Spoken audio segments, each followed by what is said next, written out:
जय साथियों, मेरा नाम है आकाश मौर्य और आपसे लोग का आपके अपने चैनल आलपीपी स्टडी पर बहुत बहुत स्वागत है। फ्रेंड्स, आज वीडियो हम लोग देखेंगे हिंदी के क्वेश्चंस। जी हाँ दोस्तों, आप लोगों को मालूम होना चाहिए कि सीआरपीएफ पैरामेडिकल स्टाफ में जो सिलेबस चेंजेज हुए हैं उसके अकॉर्डिंग आप लोगों को हिंदी से ही 30 क्वेश्चन पूछे जाएंगे। जी हाँ दोस्तों, आप लोगों को 30 क्वेश्चन हिंदी से आने वाले हैं और मैं आप लोगों को इस चीज़ की गारंटी दे सकता हूँ है कि यदि आप लोग जो हिंदी की क्लासेज हैं इसको रेगुलर आप लोग पूरा देखते हैं तो ये मैं गारंटी ले सकता हूँ कि एग्जाम में आप लोग जो है 30 में 30 नहीं तो 29 नंबर, जी हाँ दोस्तों 29 नंबर आप लोग 100% लाएंगे ही लाएंगे यदि आप लोग हमारे सीआरपीएफ की पूरी क्लासेस देखते हैं तो ठीक है। तो चलिए हम लोग बिना देर किए चलते हैं वीडियो की तरफ, आगे बढ़ते हैं वीडियो में है और देखते हैं क्या क्या क्वेश्चंस आप लोगों के लिए आए हो। 30 के 30 क्वेश्चंस हम लोग आज से वीडियो में करेंगे है। देखते हैं आप लोग कितने क्वेश्चंस को सही कर पाते हैं और आप लोग बिल्कुल सही सही हमको बताइएगा कि आप लोगों के 30 में से कितने क्वेश्चंस सही हो रहे हैं, ठीक है। और बाकी मैं आप लोगों से वहां पर चलने से पहले एक रिक्वेस्ट रहेगा, वीडियो को लाइक नहीं किया तो वीडियो को लाइक कर देना। साथ साथ चैनल हमारे नए हैं, पहली बार विजिट कर रहे हैं तो चैनल को सब्सक्राइब करके बेल आइकन को प्रेस कर लेना, क्योंकि सीआरपीएफ पैरामेडिकल स्टाफ की सारी क्लासेस चलनी स्टार्ट हो चुकी हैं। तो यदि आप लोगों ने हमारी पिछली वीडियो नहीं देखा हुआ है तो उसका लिंक आप लोगों को वीडियो को डिस्क्रिप्शन मिल जाएगा, आप लोग विजिट कीजिए। जीके के क्वेश्चन वहां पर है, आप लोग देखिए। साथ साथ आगे चलकर हमारे रीजनिंग की भी क्लास चल रही रहेगी, आप लोगों को देखने को मिल जाएगी। तो आप लोग प्ले लिस्ट में जाइए, वहां पर देखिए सारी की सारी क्लासेस आप लोगों को मिल जाएंगी और वहां से आप लोग वॉच करके अपनी तैयारी को और भी आगे बढ़ा सकते हैं, ठीक है। तो बिना देर किए हुए हम लोग चलते हैं क्वेश्चंस पे और देख लेते हैं क्या क्या क्वेश्चंस आएंगे। यहाँ पर जैसा कि आप लोग देख सकते हैं मैं क्वेश्चंस पे आ चुका हूँ और यहाँ पर मैंने जीके के क्वेश्चंस जो कराए हुए हैं वो आप लोगों ने अभी तक नहीं देखा हुआ तो उसका लिंक आप लोगों को वीडियो को डिस्क्रिप्शन में मिल जाएगा, ठीक है। तो यहाँ पर हम लोग हिंदी के क्वेश्चन देख लेते हैं। पहला क्वेश्चन निकल कर आ रहा है जो आप लोगों का, हनुमान का पर्यायवाची शब्द नहीं है। एक चीज आप लोग ध्यान देंगे, कोई भी क्वेश्चंस करने से पहले आप लोग उसको ध्यान पूर्वक पढ़ेंगे कि वहां पर क्या पूछा जा रहा है, ठीक है। तो यहाँ पर आप लोगों को यहाँ पर नहीं पूछा जा रहा है, ठीक है। कई बार बच्चे ये गलती कर जाते हैं, कोई लोग नहीं को ध्यान नहीं देते हैं, बस केवल इतना ही ध्यान देते हैं हनुमान का पर्यायवाची और ऑप्शंस को वो टिक लगा देते हैं। तो ये गलती आप लोगों को नहीं करना है, पूरे क्वेश्चंस को ध्यानपूर्वक पढ़ना है, उसके बाद ही आंसर को लगाना है। तो यहाँ पर देखेंगे हनुमान का पर्यायवाची शब्द नहीं है, तो इनमें आप लोगों को ऑप्शंस हैं पवन सुत, विनायक, मारुति नंदन और ऑप्शन डी है आप लोगों का इनमें से कोई नहीं। तो इसका राइट आंसर जो होगा आप लोगों का वो आपका ऑप्शन नंबर बी, विनायक या हनुमान का पर्यायवाची शब्द नहीं है। नेक्स्ट क्वेश्चन है आप लोगों का, पक्षी का पर्यायवाची शब्द है। यहाँ पर देखिए यहाँ पर नहीं नहीं लगा हुआ है, यहाँ पर पक्षी का पर्यायवाची शब्द है। तो ऑप्शंस आप लोगों के हैं ऑप्शन नंबर ए शार्दुल, ऑप्शन बी उरग, ऑप्शन सी विहग और ऑप्शन डी है वृंद। इनमें से राइट आंसर आप लोगों को बताना है और ये पर्यायवाची आप लोगों के जुबान पर होना चाहिए। जी हाँ दोस्तों, जितने पर्यायवाची हैं सभी को आप लोग रट डालिए, क्योंकि हिंदी एकमात्र ऐसा सब्जेक्ट है जिनमें आप लोग जो है 30 में से 30 क्वेश्चन सही कर सकते हैं। जी हाँ दोस्तों, जीके जीएस रीजनिंग मैथमेटिक्स में आप लोग सही क्वेश्चन पूरे नहीं कर सकते हैं, लेकिन हिंदी एक ऐसा सब्जेक्ट है जिनमें आप लोग 30 में से 30 क्वेश्चन सही कर सकते हैं और निगेटिव मार्किंग नहीं है। ये आप लोगों के लिए प्लस पॉइंट है, मेरी थोड़ा हाई जाएगी। तो आप लोगों को तैयारी बहुत ही अच्छी तरीके से करना है और मैं गारंटी लेता हूं यदि आप लोग हिंदी की सारी क्लासेस करते हैं तो आप लोग 30 में से 30 नंबर ला देंगे जरूर से जरूर, ठीक है। तो इसका राइट आंसर हो जाएगा आप लोगों का बिहग। जी हाँ दोस्तों, बिहग माने पक्षी होता है, यह पर्यायवाची शब्द है। नेक्स्ट क्वेश्चन है आप लोगों को, तनय सुत आत्मज विकल्पों में से सही पर्यायवाची शब्द चुनिए। तो इसके आप लोगों को जो ऑप्शन है, ऑप्शन ए पुत्र, ऑप्शन बी पुत्री, ऑप्शन सी भाई और ऑप्शन डी जो है वो पिता है। इसका राइट आंसर आप लोगों का हो जाएगा वो है आप लोगों का पुत्र, ठीक है। पुत्र आप लोगों का राइट आंसर है। नेक्स्ट क्वेश्चन है, जब वाक्य में एक समास अधिकरण का प्रयोग होता है तो किस विराम चिन्ह का प्रयोग किया जाता है। सभी विरामों को आप लोगों को याद करना होगा, इससे एक क्वेश्चन जरूर आएंगे, तो इस चीज का आप लोग ध्यान रखेंगे। यहाँ पर आप लोगों को ऑप्शन हो जाए अल्प विराम, ऑप्शन बी आप लोगों का अर्ध विराम, ऑप्शन सी संकेत चिन्ह और ऑप्शन डी आप लोगों का लाघव चिन्ह होगा। तो इसका राइट आंसर हो जाएगा ऑप्शन नंबर बी अर्ध विराम। अर्ध विराम आप लोगों का राइट आंसर हो जाएगा। नेक्स्ट क्वेश्चन है, मिश्रित तथा संयुक्त वाक्यों में विरोध का भाव प्रकट करने के लिए किस विराम चिन्ह का प्रयोग किया जाता है। ध्यान देंगे, विरोध भाव का कौन सा चिन्ह प्रकट करता है। तो ऑप्शन है यहाँ पर आप लोगों को अर्ध विराम, ऑप्शन बी है आप लोगों का उपविराम, ऑप्शन सी है योजक चिन्ह और ऑप्शन डी है कोष्टक। तो इसका राइट आंसर जो होगा वो आप लोगों का ऑप्शन ए अर्ध विराम, ठीक है। अर्ध विराम इसका सही आंसर हो जाएगा। 50वां क्वेश्चन है आप लोगों के, दुष्कर्म में कौन सा उपसर्ग लगा हुआ है। यहाँ पर अलग अलग से दिए गए हैं, तो ये आप लोगों को बताना है। तो मैं आप लोगों को इसका राइट आंसर बता दे रहा हूँ। उम्मीद कर रहा हूँ आप लोग जो है इसके राइट आंसर को यहाँ पर कमेंट में बता दिए होंगे। ठीक है, नहीं बताया है तो फटाफट कमेंट कर दीजिए इसका राइट आंसर क्या होगा। और आप लोग पूरी ईमानदारी से हमको बताएंगे कि 30 में से आप लोगों के कितने क्वेश्चन सही हो रहे हैं हिंदी में। ठीक है, तो इसका राइट आंसर हो जाएगा आप लोगों का ऑप्शन नंबर बी, दुष्। ठीक है, ये वाला स यहाँ पर रहेगा, ना कि ये वाला स। कुछ बच्चे इस वाले स को लगा देंगे तो ये गलत हो जाएगा। ये वाला स बिल्कुल राइट सही रहेगा, दुष्कर्म में उपसर्ग। ठीक है, ये रहेगा आप लोगों का। ठीक है, दुष्। नेक्स्ट है आप लोगों का, निम्न में से किस उपसर्ग का अर्थ विशिष्ट या भिन्न है। ठीक है, इनमें आप लोगों को बताना है। मैं आप लोगों को इसका राइट आंसर बता देता हूं है। इसका ऑप्शन लगा राइट आंसर हो जाएगा वो ऑप्शन नंबर ए, 20। ठीक है, ये वाला सही रहेगा, 20। ये आप लोगों का बिल्कुल राइट आंसर हो जाएगा। नेक्स्ट है आप लोगों का 52वां क्वेश्चन, निम्न में से किस शब्द में निर उपसर्ग का प्रयोग नहीं है। यहां पर आप लोग देखेंगे ऑप्शन है निर्जीव, निर्धन, निरोग और इनमें से कोई नहीं। ये ऑप्शन हैं आप लोगों को। राइट आंसर आप लोगों को बताना, फटाफट आप लोग ऑप्शन कीजिए यहाँ पर। ठीक है, तो यहाँ पर मैं आप लोगों को इसका राइट आंसर बता दूं, इनमें से कोई नहीं। जी हाँ दोस्तों, इनमें से कोई नहीं है। नेक्स्ट क्वेश्चन है, चौपाई में कौन सा उपसर्ग प्रयोग किया जाता है। ऑप्शन है आप लोगों के हिंदी उपसर्ग, ऑप्शन बी संस्कृत उपसर्ग, ऑप्शन सी है आप लोगों का विदेशी उपसर्ग, और डी है कोई नहीं। तो ये आप लोगों का सीधा सीधा, यदि आप लोग चौपाई पढ़े होंगे हैं तो आप लोगों को मालूम होना चाहिए। विदेशी उपसर्ग तो नहीं रहेगा, आप लोगों का कोई नहीं भी नहीं रहेगा, हिंदी उपसर्ग रहेगा या फिर इंग्लिश संस्कृत उपसर्ग यहाँ पर रहने वाला है। तो 53 का राइट आंसर हो जाएगा आप लोगों का हिंदी उपसर्ग लगता है चौपाई में। ठीक है, तो इस चीज का आप लोग ध्यान देंगे। निम्न में से आप लोगों के कौन सा वाक्य शुद्ध है, इसको आप लोगों को शुद्ध अशुद्ध भी बताना पड़ेगा। इससे भी क्वेश्चंस आप लोगों को पूछे जाते हैं। तो यहाँ पर तुम्हारे से कोई काम नहीं हो सकता, ऑप्शन ए है। ऑप्शन बी है नेताजी की मृत्यु क्षोभजनक है। ऑप्शन सी है आप लोगों का फलों का विक्रेता मुझे प्रतिदिन फल दे देता है। ऑप्शन डी है दिन भर वह कड़े परिश्रम करता है। सभी आप लोगों को सेम दिखेंगे, बट इनमें से आप लोगों को राइट आंसर, जी हाँ दोस्तों, राइट आंसर पहचानना है। तो राइट आंसर इसका हो जाएगा आप लोगों का ऑप्शन सी, फलों का विक्रेता मुझे प्रतिदिन फल देता है। तो नेक्स्ट क्वेश्चन है आप लोगों का, निम्नलिखित में से कौन सा वाक्य अशुद्ध है। ध्यान देंगे यहाँ पर कौन सा वाक्य अशुद्ध है, तो इसको भी आप लोग सॉल्व करेंगे। ऑप्शन से हैं आप लोगों की ए, तुम्हारे माता पिता क्या काम करते हैं। ऑप्शन बी हो जाएगा उसने अपनी बात धीरे से बताई। ऑप्शन सी है आप लोग गर्मियों की एक बात सुनाता हूं। ऑप्शन डी हो जाएगा तुम तुम्हारे घर चले जाओ। ठीक है, तो इसमें से आप लोगों का अशुद्ध वाक्य यहाँ पर बताना है। तो इसका राइट आंसर हो जाएगा यहाँ पर ऑप्शन नंबर डी, तुम तुम्हारे घर चले जाओ। ये आप लोगों का अशुद्ध शब्द है। नेक्स्ट क्वेश्चन है आप लोगों का, निम्न में से कौन सा वाक्य अशुद्ध है, इसको भी आप लोगों को बताना है। ऑप्शंस ए हैं आप लोगों को प्रत्यक्ष को प्रमाण में आवश्यकता नहीं होती। ऑप्शन बी है आप लोगों का प्रत्यक्ष के प्रमाण की आवश्यकता नहीं होती। ऑप्शन सी है प्रत्यक्ष को प्रमाण की आवश्यकता नहीं होती। ऑप्शन डी है आप लोगों को प्रत्यक्ष को प्रमाण के साथ आवश्यकता नहीं होती है। तो इनमें अशुद्ध आप लोगों को बताना है।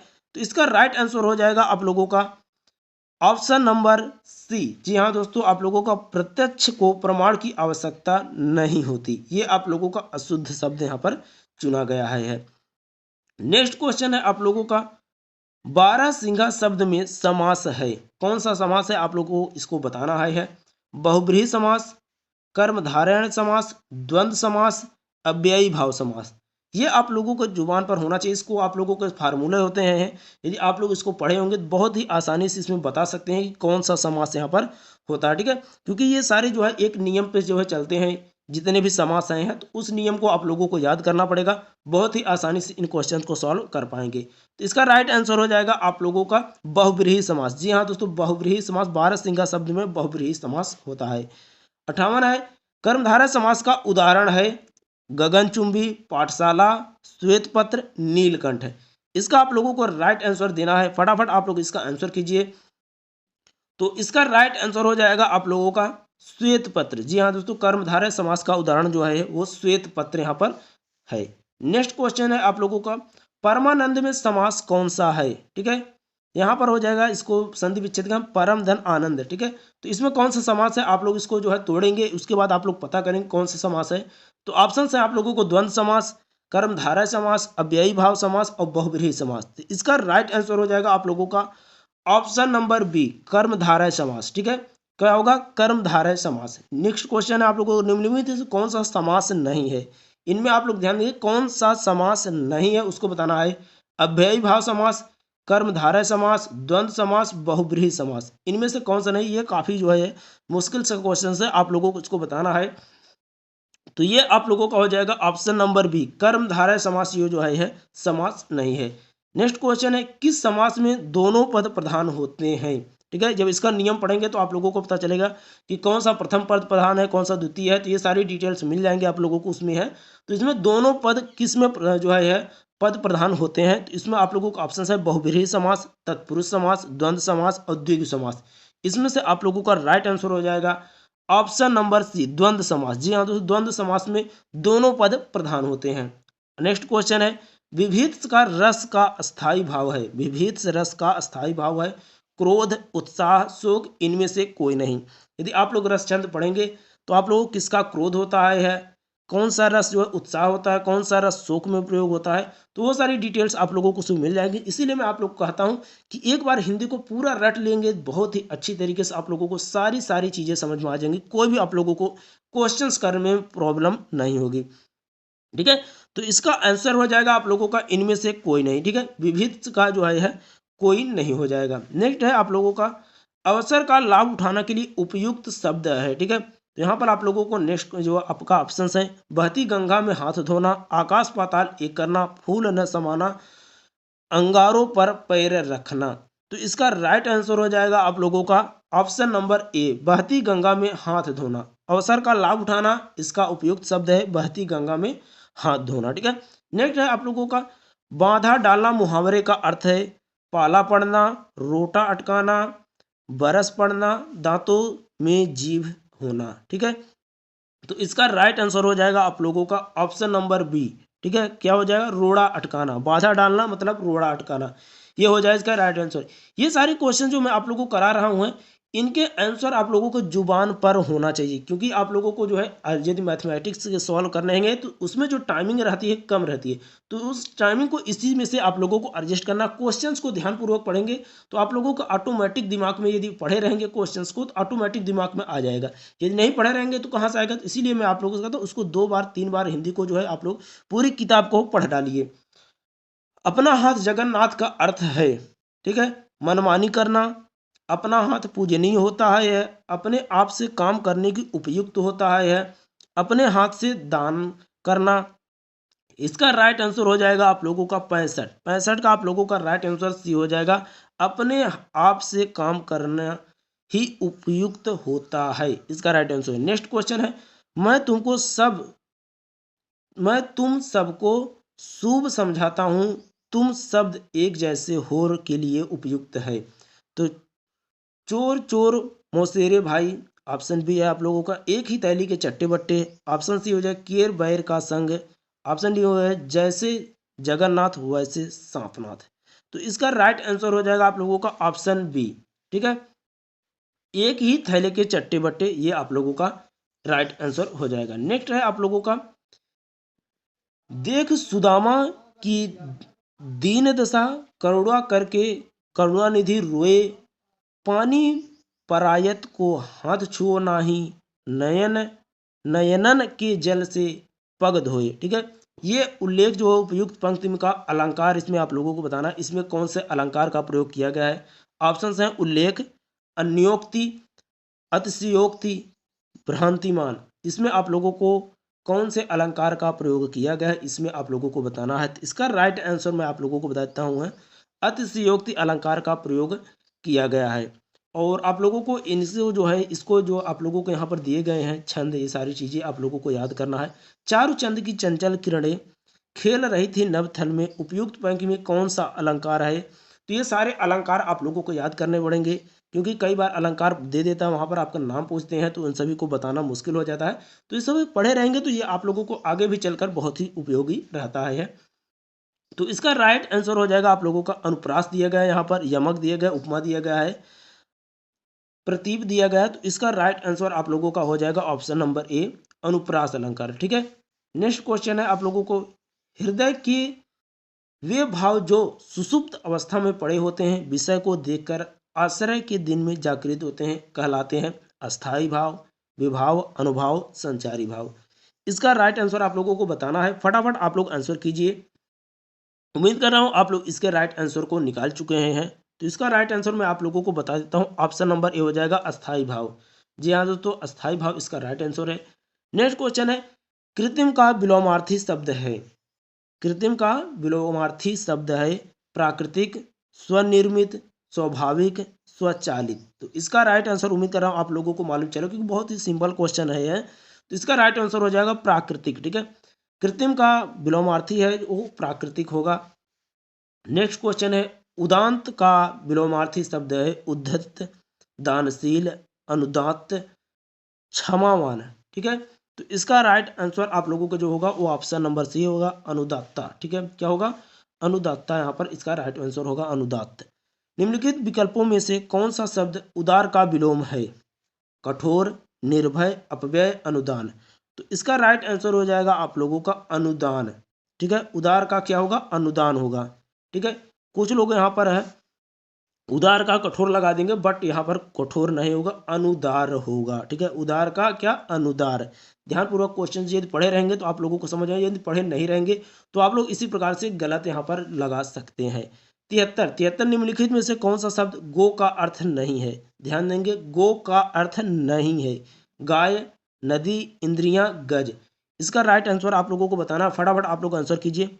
मैं आप लोगों को इसका बताता हूँ, गो का अर्थ नहीं है गज। ठीक है, गज यानी कि हाथी, ये आप लोगों का अर्थ नहीं होगा। ठीक है, अनेकार्थी शब्द, अब्ज के गलत विकल्पों का चयन कीजिए। ठीक है, गलत विकल्पों का चयन करना है अब्ज के, शंख, चंद्रमा, मेघ, कपूर। इसका राइट आंसर जो होगा वो आप लोगों का ऑप्शन नंबर सी, मेघ। ठीक है, क्या होगा आप लोगों का, मेघ इसका राइट आंसर होगा। नेक्स्ट क्वेश्चन है और आखिरी क्वेश्चन है ये आप लोगों का, निम्नलिखित में से एक शब्द का अर्थ पतवार भी है और इनमें से कौन सा है आप लोगों को चुनना है। कान, कर्ण, श्रुति, श्रवणेन्द्रिय। ठीक है, तो इसका राइट आंसर आप लोगों को बताना, फटाफट आप लोग हमको कमेंट कीजिए। मैं इसका आंसर आप लोगों को बताना है, मैं इसको आंसर आप लोगों को नहीं बताऊंगा है। ठीक है, आप लोग उम्मीद कर रहा हूँ आप लोग फटाफट कमेंट करके बता दीजिए, मैं आप लोगों को इसका आंसर भी बता दे रहा हूँ, कोई भी क्वेश्चन आप लोगों को सस्पेंस नहीं छोड़ूंगा। ठीक है, तो 75 का राइट आंसर हो जाएगा आप लोगों का कर्ण। ठीक है, क्या होगा, कर्ण इसका राइट आंसर हो जाएगा। उम्मीद कर रहा हूँ आप लोगों को 30 के 30 क्वेश्चन करा दिए हैं और फटाफट आप लोग हमको कमेंट करके बता दीजिए कि 30 में से आप लोगों के कितने क्वेश्चन सही हुए हैं। तो फटाफट आप लोग हमको बताइए कमेंट करके। बाकी चैनल को सब्सक्राइब नहीं किए हैं तो चैनल को सब्सक्राइब करके बेल आइकन को प्रेस कर लेना। आगे आने वाली क्लासेस हमारी रीजनिंग की होगी तो उसको भी आप लोग जरूर ज्वाइन कीजिएगा। ठीक है, बाकी मैं मिलता हूँ फिर से नई जानकारी के साथ नई वीडियो में, तब तक के लिए टेक केयर, गुड बाय।